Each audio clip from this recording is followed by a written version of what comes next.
नमस्कार, study IQ IAS Hindi platform पर आपका स्वागत है। दोस्तों, आज हम लोग मुद्दे की बात कार्यक्रम में चर्चा करने वाले हैं अंतर्राष्ट्रीय मुद्दे से संबंधित एक बहुत ही महत्वपूर्ण टॉपिक पर।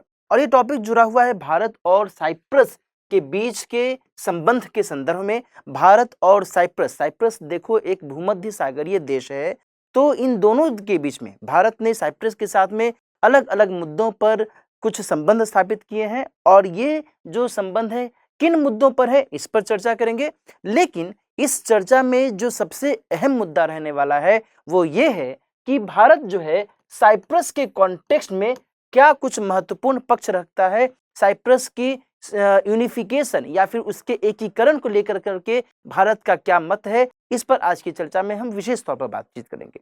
साथ ही हम ये भी समझने की कोशिश करेंगे कि भाई भारत और साइप्रस के बीच का जो ये संबंध है, इसमें जो अन्य जो पक्ष हैं हालिया समझौते के इतर वो क्या कुछ कहते हैं। साथ ही ये भी समझेंगे कि आखिर साइप्रस को लेकर करके जो एक तुर्की के साथ में तनातनी की स्थिति रहती है इन दोनों देशों के बीच में, वह क्या है, वह क्या मुद्दा है। ठीक है, आइए इसको हम विस्तार से समझते हैं और एक एक करके हर एक डायमेंशन को देखते हैं। जैसा कि मैंने आपको अभी बताया भी कि साइप्रस जो है एक भूमध्य सागरीय देश है, मेडिटेरेनियन सी के अंतर्गत यह साइप्रस जो है, इसका लोकेशन आप यहां पर देख सकते हैं। और यहां पर है तुर्की और साइप्रस के बीच में जो विवाद की स्थिति रहती है उसके बारे में भी हम आगे डिस्कस करेंगे। लेकिन जो हालिया घटनाक्रम रहा है वो क्या है उसको देख लेते हैं। ठीक है, देखो यार, यहाँ पर यह है कि भारत और साइप्रस ने द्विपक्षीय समझौते पर हस्ताक्षर किए हैं। द्विपक्षीय समझौते में कौन कौन से ऐसे पक्ष जुड़े हुए हैं? पहला तो है कि भाई रक्षा सहयोग और सैन्य सहयोग पर दोनों देश एक दूसरे के साथ सहयोग करेंगे। इसके साथ ही प्रवासन यानी कि इमिग्रेशन और मोबिलिटी यानी कि एक देश से दूसरे देश, साइप्रस से लोग भारत आए, भारत से लोग साइप्रस जाएं, तो यहाँ पर जो एक आपस में संपर्क होना चाहिए, संबंध होना चाहिए, उसको और कितना फ्लेक्सिबल, कितना लचीला बनाया जाए, इसको मद्देनजर रखते हुए प्रवासन और मोबिलिटी को लेकर करके एक समझौता किया जा रहा है। ठीक है, यहाँ पर जो तीसरा महत्वपूर्ण पक्ष है वो ये है कि इंटरनेशनल सोलर अलायंस यानी कि अंतर्राष्ट्रीय सौर गठबंधन में साइप्रस को भी शामिल किया जाएगा, है ना। तो यहाँ पर एक बहुत बड़ी उपलब्धि भारत के संदर्भ में देखी जा रही है, क्योंकि भारत जो है इंटरनेशनल सोलर अलायंस में बहुत महत्वपूर्ण भूमिका निभाता रहा है शुरू से लेकर करके। और यहाँ पर भारत साइप्रस को एक तरीके से इंस्पायर कर रहा है, प्रेरित कर रहा है कि आप हमारे इस संगठन में शामिल हों और नवीकरणीय ऊर्जा के क्षेत्र में हम दोनों मिलकर करके कार्य करें। ठीक है, अच्छा, आगे बात करें तो इन दोनों देशों ने हाल के संदर्भ में जो बातचीत की है उसमें कुछ वैश्विक मुद्दों पर भी चर्चा शामिल है। यहाँ पर मैं आपको बताऊं कि भारत के जो वर्तमान में विदेश मंत्री हैं श्री एस जयशंकर, ये 3 दिवसीय यात्रा पर साइप्रस गए हुए हैं, है ना। कल से इनकी यात्रा शुरू हुई है, ये कल यानी कि 29 दिसंबर से यात्रा शुरू हुई है और 31 दिसंबर तक वे साइप्रस में रहेंगे। तो इसी सिलसिले में यह जो द्विपक्षीय समझौता है ये हुआ है। और साथ ही जो वैश्विक मुद्दों पर चर्चा हुई है उसमें एक जो महत्वपूर्ण मुद्दा है वह आप सभी को पता होना चाहिए कि रूस और यूक्रेन के बीच जो विवाद की स्थिति अभी बनी हुई है उस पर बातचीत हुई, है ना। यूक्रेन रूस विवाद को लेकर के भी बातचीत हुई। और दूसरा जो महत्वपूर्ण पक्ष था इनकी चर्चा में वह ये था कि अफगानिस्तान में जो वर्तमान में स्थिति है ना, अफगानिस्तान की स्थिति, इस पर भी इन दोनों पक्षों ने चर्चा की। यानी कि विदेश मंत्री एस जयशंकर जी ने अपने जो समकक्ष थे साइप्रस के विदेश मंत्री, उनके साथ मिलकर करके इन मुद्दों पर भी बातचीत की है। ठीक है, अच्छा, यहाँ पर ध्यान रखिएगा कि भारत और साइप्रस ने अन्य महत्वपूर्ण पक्षों पर भी चर्चा की है, जैसे कि खाद्य सुरक्षा, ऊर्जा संकट, है ना, धारणीय पर्यावरण, धारणीय यानी कि सस्टेनेबल पर्यावरण, है ना, सस्टेनेबल इन्वायरमेंट, सस्टेनेबल जो एक महत्व है। तो इन तीनों पक्षों पर भी अलग अलग स्तरों पर चर्चा की गई है। ओके, अच्छा, अब यहाँ पर थोड़ा सा मैं आपको और बताऊं कि भारत और साइप्रस दोनों जो है अलग अलग मुद्दे पर एक दूसरे का समर्थन भी करते रहते हैं। ठीक है, साइप्रस ने भारत को विभिन्न मुद्दों पर जो समर्थन दिया है उनमें से कुछ खास हैं, जैसे कि 1998 में जब भारत ने परमाणु परीक्षण किया था तो उस समय साइप्रस ने भारत का समर्थन किया था कि हाँ, आपने एक बेहतर कदम उठाया है। ठीक है, इसके अलावा जो जम्मू कश्मीर को लेकर करके भारत ने अपना कदम उठाया था वर्ष 2019 में, उस दौरान भी साइप्रस ने भारत का समर्थन किया था। ठीक है, इसके अलावा साइप्रस ने भारत को संयुक्त राष्ट्र सुरक्षा परिषद में जो अस्थायी सदस्यता की डिमांड है उस संदर्भ में भी भारत का समर्थन किया है।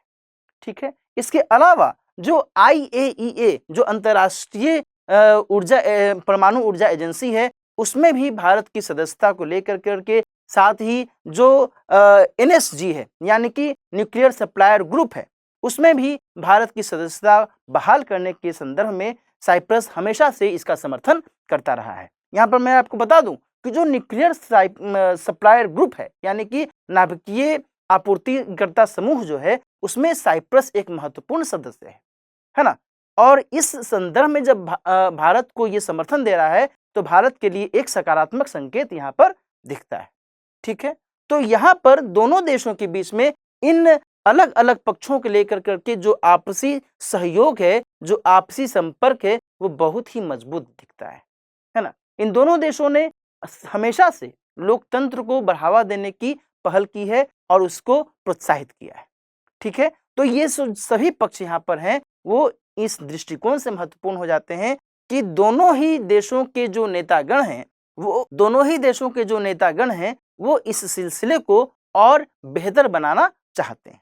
ठीक है, अब हम थोड़ा सा ये समझें कि जो भारत और साइप्रस के बीच में एक संबंध है वहां पर तुर्की की भी भूमिका आ जाती है ना। यहाँ पर देखिएगा, अब ध्यान दीजिएगा कि शुरू में ही यहाँ पर एक टाइटल भी है कि India committed to bi communal bi zonal federation based on even resolution as solution to Cyprus issue. ठीक है, ये एस जयशंकर महोदय ने हालिया दौरे के दौरान ये बात कही है। क्या कहा है इसको मैं यहाँ पर अच्छे से लिख देता हूं ताकि आप समझ जाएंगे कि बाई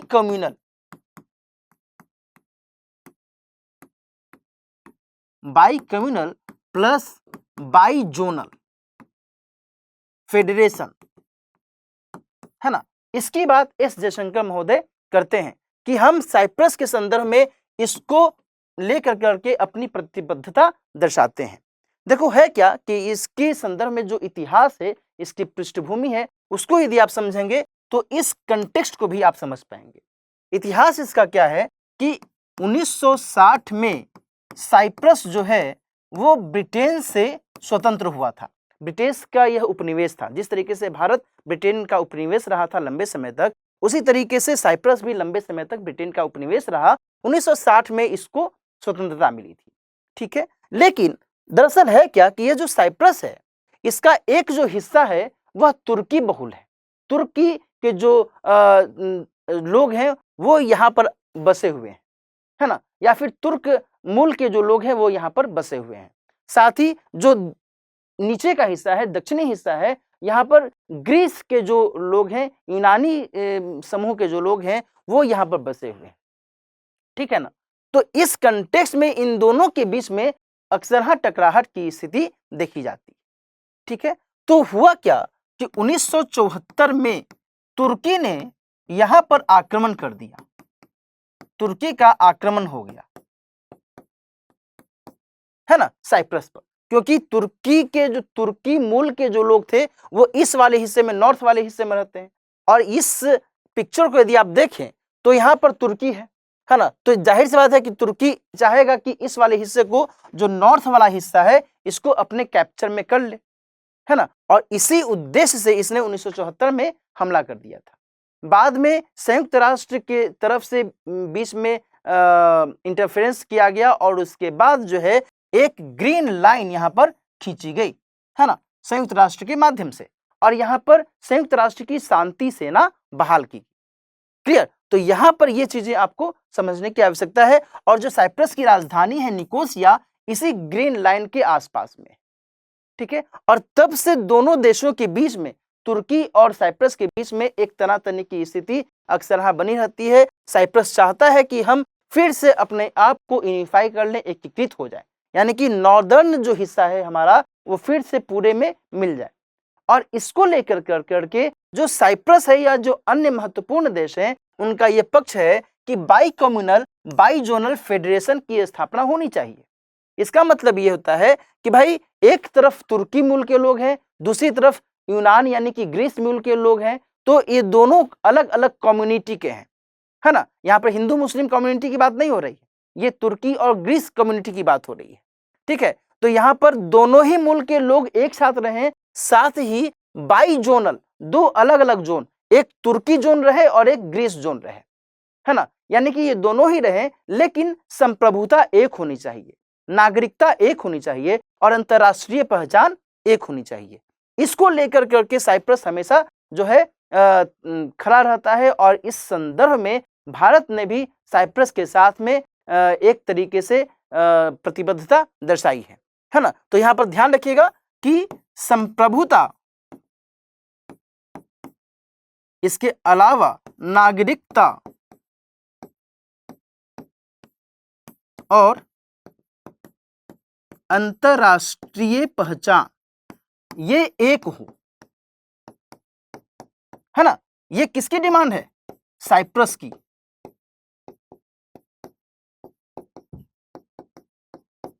बात समझ आ रही है ना। और तुर्की की क्या डिमांड है? तुर्की क्या चाहता है? तुर्की चाहता है कि two state solution, two state solution यानी कि दो अलग अलग हो जाए, इस पर हमारा कब्जा बरकरार रहे, क्योंकि 1974 में जब इसने यहां पर हमला किया था तब से जो ये क्षेत्र है ये क्षेत्र तुर्की के ही कब्जे में है ना। तुर्की के ही अंतर्गत ये पूरा का पूरा जो हिस्सा है ये अभी तक बना हुआ है, क्लियर। तो यहां पर तुर्की जो है इस माध्यम से चाहता है कि भाई हम ये पूरा का पूरा अपने पास में रखना चाहते हैं और बाकी जो ये साइप्रस का दक्षिणी हिस्सा है वो अलग हो जाए, हमें कोई दिक्कत नहीं है, ठीक है। और अक्सर इन दोनों के बीच में एक तनातनी की स्थिति रहती है, लेकिन भारत के विदेश मंत्री के द्वारा जब ये बात कही जाती है कि हम इस बात को लेकर के प्रतिबद्ध हैं, तो एक बहुत ही महत्वपूर्ण संकेत इस तरफ से दिखता है कि भारत साइप्रस के साथ में निश्चित तौर पर खड़ा रहता है। और इस संदर्भ में एक अप्रत्यक्ष संकेत यह भी दिखता है कि भारत तुर्की के बर्ताव को लेकर करके थोड़ा सा असहज रहता है, क्योंकि तुर्की जो है जम्मू कश्मीर के मुद्दे को अक्सर उछालता रहता है कि इसका एक समाधान होना चाहिए अंतर्राष्ट्रीय स्तर पर। और संयुक्त राष्ट्र महासभा में भी कई बार तुर्की ने पाकिस्तान का पक्ष लेते हुए, पाकिस्तान का हित समझते हुए इस तरीके की बातें की हैं और उसे लेकर करके भारत जो है एक असहज सा महसूस करता रहा है। और इसी वजह से भी कुछ ऐसे संकेत मिलते हैं कि भारत एक तरफ साइप्रस के साथ में है तो दूसरी तरफ तुर्की के बर्ताव के विरोध में है ना। तो यहां पर कुछ ये चीजें जो है आपको समझने की आवश्यकता है। तो आज की चर्चा में हमने ये समझने की कोशिश की है कि भारत और साइप्रस ने जो हाल में समझौते किए हैं वो किन किन मुद्दों पर किए हैं, दोनों देशों के बीच में संबंधों का ताना बना है वो किन अलग अलग स्तरों पर या किन अलग अलग क्षेत्रों में देखने को मिलता है। साथ ही तुर्की और साइप्रस के बीच का जो एक तनाव या फिर तनातनी की जो स्थिति रहती है वो किस तरीके से वर्तमान तक बनी हुई है और इसको लेकर करके साइप्रस और तुर्की ने अपने अपने स्तर पर क्या कुछ विकल्प दर्शाए हैं, है ना। तो आज की चर्चा हम यहीं पर समाप्त करते हैं। मिलते हैं किसी और मुद्दे की बात कार्यक्रम में किसी और महत्वपूर्ण मुद्दे के साथ। तब तक अपना ख्याल रखिए। All the best. हिंदी में यूपीएससी की तैयारी से संबंधित प्रोग्राम्स को देखने के लिए सब्सक्राइब करें स्टडी IQ IAS हिंदी।